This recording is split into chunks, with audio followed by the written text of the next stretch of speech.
नमस्कार,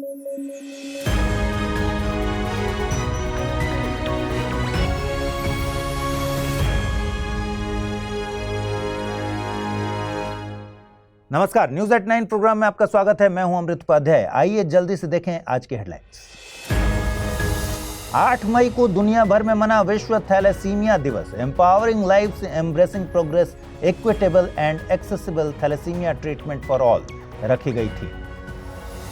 रिंकल्स अच्छे हैं कैंपेन हुआ शुरू। CSIR ने शुरू की है पहल। पर्यावरण की रक्षा करना है मकसद। और ईरान की यात्रा पर थे IAEA के प्रमुख। मॉनिटरिंग को लेकर सहयोग की कही बात। UN की न्यूक्लियर वॉचडॉग संस्था है IAEA।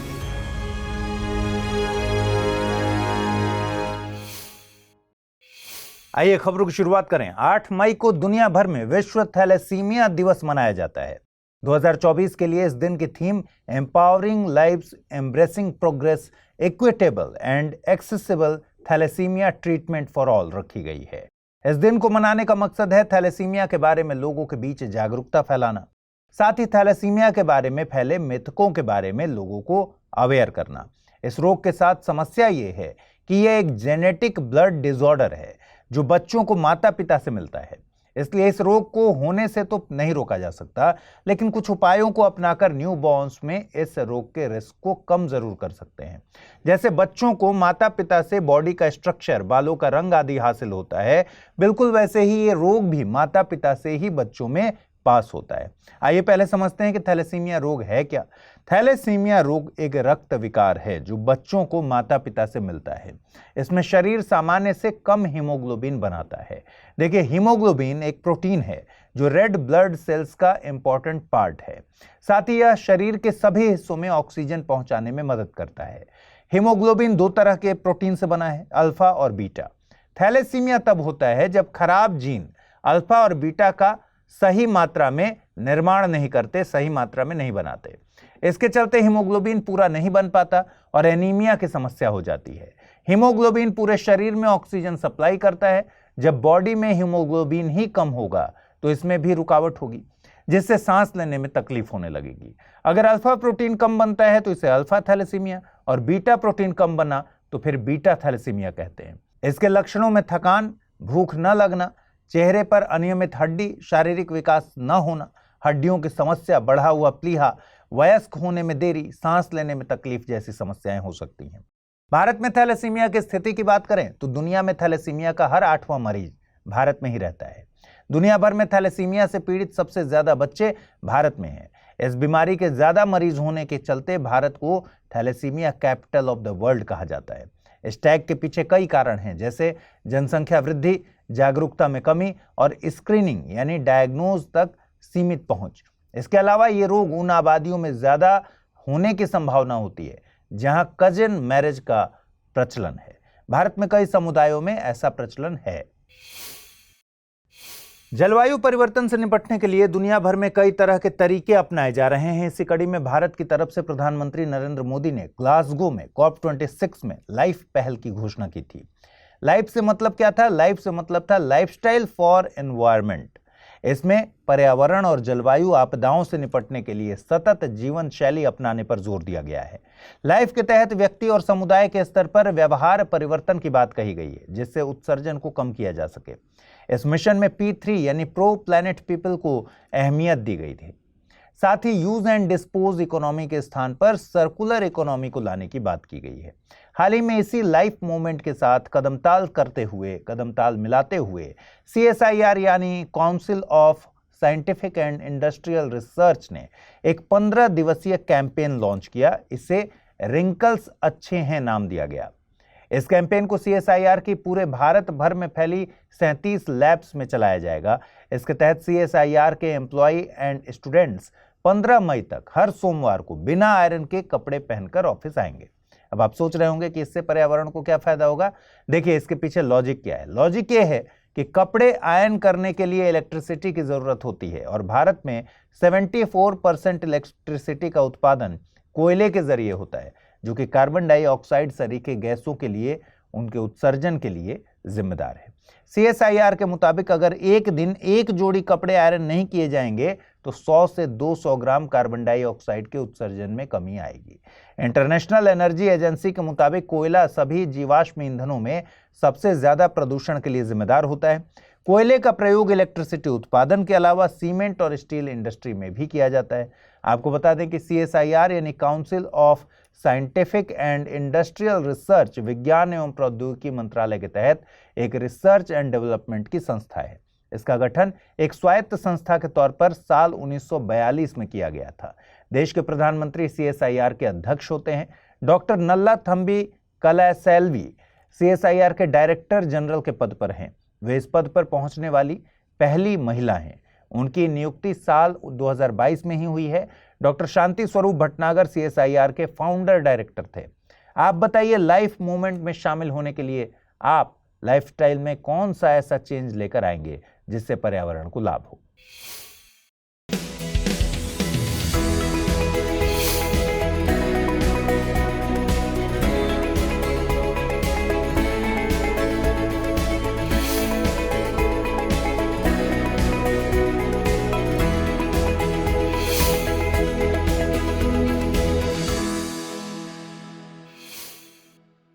हाल ही में यूएन के न्यूक्लियर वॉचडॉग IAEA के प्रमुख राफेल ग्रॉसी ईरान की यात्रा पर थे। इस दौरान उन्होंने ईरान से अपने न्यूक्लियर प्रोग्राम की मॉनिटरिंग को लेकर सहयोग करने की बात कही है। साथ ही अंतर्राष्ट्रीय समुदाय द्वारा इस पर जताई जा रही आशंका को दूर करने की बात भी दोहराई। दरअसल पश्चिम एशिया में चल रहा तनाव कोई नई घटना नहीं है। इसके पहले भी USA ईरान के न्यूक्लियर प्रोग्राम को लेकर सवाल खड़ा करता रहा है।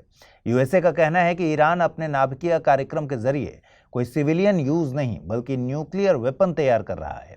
गौरतलब है कि ईरान को लेकर साल 2015 में एक परमाणु समझौते पर सहमति बन गई थी, लेकिन साल 2018 में USA इस समझौते से बाहर हो गया। तब USA में डोनाल्ड ट्रंप राष्ट्रपति के तौर पर काबिज थे। देखिए, दुनिया के देश चाहते हैं कि परमाणु शक्ति का प्रयोग शांतिपूर्ण उपयोग जैसे ऊर्जा बनाने जैसे कामों के लिए हो। इनके लिए ये देश NPT नाम की एक संधि लेकर आए। NPT यानी परमाणु अप्रसार संधि।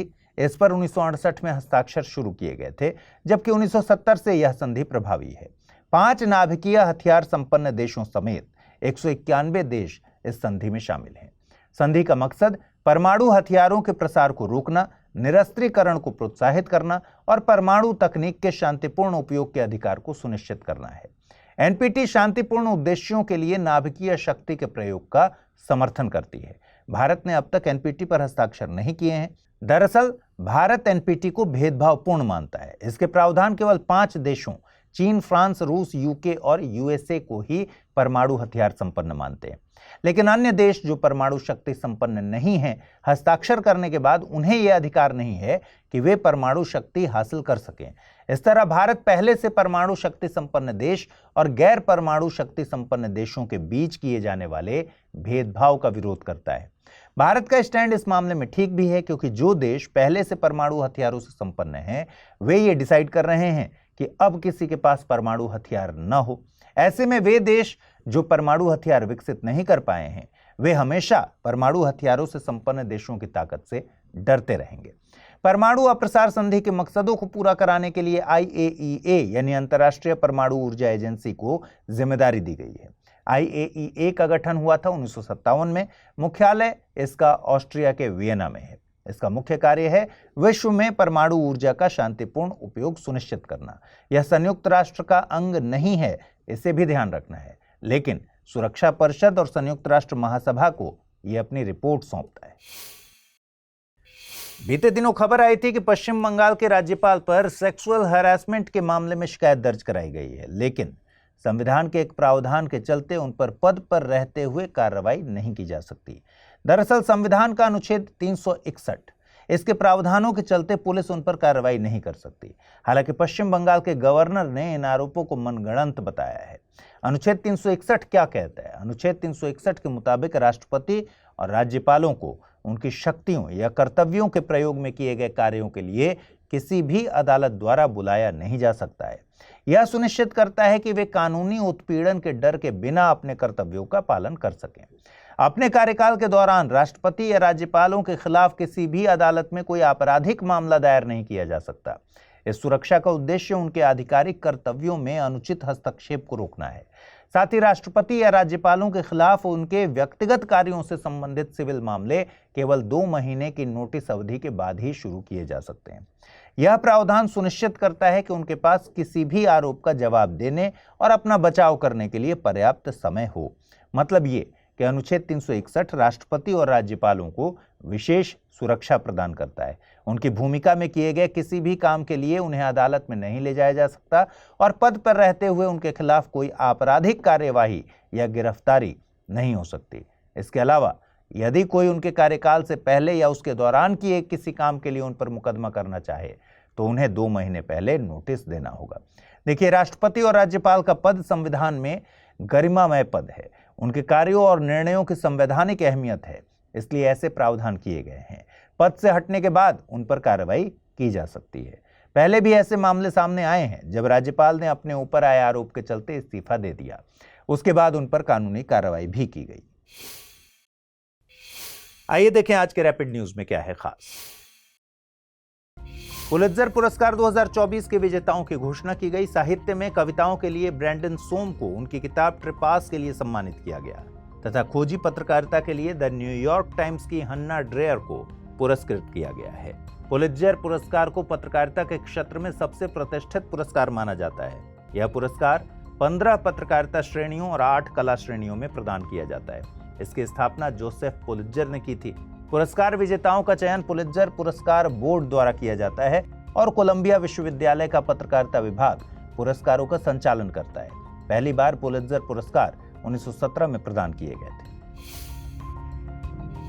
जनसंख्या में गिरावट से यूरोपीय देश लंबे समय से परेशान चल रहे हैं, लेकिन खबरों के अनुसार हमारा पड़ोसी नेपाल भी इस तरह की समस्या से जूझ रहा है। दरअसल नेपाल की जनसंख्या में पिछले 8 दशकों में सबसे कम वृद्धि दर दर्ज की गई है, जो करीब 0.92% पर ईयर रही है। नेपाल की जनसंख्या वर्तमान में लगभग 29.2 मिलियन है। यदि अन्य आंकड़ों की बात करें तो नेपाल में राष्ट्रीय एवरेज लाइफ एक्सपेक्टेंसी 71.3 वर्ष के करीब है, जिसमें महिला की लाइफ एक्सपेक्टेंसी 73.8 वर्ष और पुरुष की 68.2 वर्ष है। और नेपाल में शिशु मृत्यु दर 2021 में घटकर प्रति 1000 पर 17 हो गई है। भारत ने UN counter terrorism trust fund में $5 लाख अमेरिकी डॉलर का योगदान किया है। यह आतंकवाद की समस्या के खिलाफ वैश्विक लड़ाई में भारत की प्रतिबद्धता को दिखाता है। फंड की स्थापना 2009 में महासचिव द्वारा की गई थी। इस फंड को 2017 में UNOCT को हस्तांतरित कर दिया गया था। यह सरकारों, अंतर सरकारी तथा गैर सरकारी संगठनों, निजी संस्थानों और व्यक्तियों के योगदान पर निर्भर है। इस फंड में सबसे अधिक योगदान कतर का रहा। उसके बाद सऊदी अरब और यूरोपीय संघ का स्थान आता है। भारत इस सूची में 17वें स्थान पर है। यूरोपीय संघ ने 400 से अधिक भारतीय उत्पादों पर प्रतिबंध लगाया है। भारत के इन उत्पादों में कई डेडली कंटेमिनेशन यानी घातक संदूषणों की पहचान की गई है, जैसे सीसा 14 उत्पादों में पाया गया। इसमें आयुर्वेदिक सप्लीमेंट से लेकर हल्दी पाउडर तक शामिल है।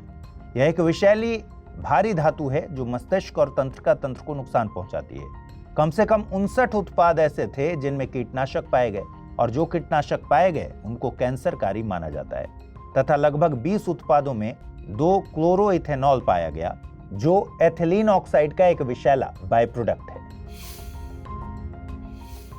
रसायन और उर्वरक मंत्रालय के फार्मास्यूटिकल्स विभाग ने मेडिटेक स्टैकथॉन 2024 लॉन्च किया। इसे भारतीय उद्योग परिसंघ के सहयोग से लॉन्च किया गया। इस स्टैकथॉन में क्रिटिकल केयर, इमेजिंग और कैंसर थेरेपी सहित कई विषय शामिल थे। इसका लक्ष्य मेडिकल प्रोडक्ट की वैल्यू चेन की सावधानी पूर्वक जांच करना है। इसके अलावा महत्वपूर्ण मुद्दों का समाधान करना, घरेलू उत्पादन को प्रोत्साहित करना, आयात पर निर्भरता कम करना इसका मकसद है तथा इन सब के माध्यम से भारत को मेडिकल टेक्नोलॉजी में वर्ल्ड लीडर के रूप में स्थापित करना इसका मकसद है। कजाकिस्तान के अस्ताना में एशियाई अंडर 22 और यूथ बॉक्सिंग चैंपियनशिप आयोजित की गई। इस चैंपियनशिप में भारतीय बॉक्सरों ने कुल 43 मेडल जीते हैं। इस चैंपियनशिप की दोनों श्रेणियों में भारत ने कुल 12 गोल्ड, 14 सिल्वर और 17 ब्रॉन्ज मेडल अपने नाम किए। भारत इस चैंपियनशिप में मेजबान कजाकिस्तान के बाद मेडल तालिका में दूसरे स्थान पर रहा। कजाकिस्तान 48 मेडल के साथ शीर्ष स्थान पर रहा। त्रिपुरा का पहला अंतर्राष्ट्रीय क्रिकेट स्टेडियम नरसिंहगढ़ में बनाया जा रहा है। यह पूर्वोत्तर राज्य का पहला स्टेडियम होगा जिसका निर्माण 2017 में शुरू किया गया था। इस स्टेडियम का निर्माण बीसीसीआई त्रिपुरा क्रिकेट एसोसिएशन के साथ मिलकर कर रही है और 2025 तक यह स्टेडियम प्रमुख क्रिकेट आयोजनों की मेजबानी करने के लिए तैयार हो जाएगा। इस स्टेडियम की क्षमता 25,000 से अधिक दर्शकों की होगी। चलिए अब जल्दी से देखें आज के बुलेटिन पर आधारित क्या प्रश्न बन सकते हैं। विश्व थैलेसीमिया दिवस कब मनाया जाता है? 8 मई, 7 मई, 6 मई या फिर 22 मई? अगला प्रश्न है, पुलित्जर पुरस्कार किस क्षेत्र में दिए जाते हैं? पर्यावरण, विज्ञान, पत्रकारिता या फिर तकनीक? आइए देखें पिछले बुलेटिन में आपसे क्या सवाल पूछे गए थे, उनसे सही जवाब उनके क्या है। पहला प्रश्न पूछा गया था, शांति निकेतन की स्थापना किसके द्वारा की गई थी? राजा राम मोहन राय, दयानंद सरस्वती, रविंद्रनाथ टैगोर या फिर विलियम जोन्स? सही जवाब है विकल्प सी, रविंद्रनाथ टैगोर। अगला प्रश्न था, वेस्ट नाइल वायरस के संबंध में निम्नलिखित कथनों पर विचार कीजिए। यह इंसानों से इंसानों में फैलता है, इंसानों के लिए वैक्सीन मौजूद है। उपर्युक्त में से कौन सा ऐसे कथन सही है? यह है केवल एक, केवल दो, एक और दो दोनों, न तो एक न ही दो। सही जवाब है दोनों ही गलत हैं, विकल्प डी। तो आज इस बुलेटिन में फिलहाल इतना ही। अपना ख्याल रखिए, ठीक से पढ़ाई कीजिए। कल रात फिर 9 बजे आपसे मुलाकात होगी। अगर आप इस बुलेटिन की पीडीएफ हासिल करना चाहते हैं, अमृत उपाध्याय 007 टेलीग्राम चैनल है जिस पर इसकी पीडीएफ रोजाना मिलती है। और आज जो सवाल मैंने पूछे हैं उनके जवाब जरूर दीजिएगा कमेंट बॉक्स में। नमस्कार।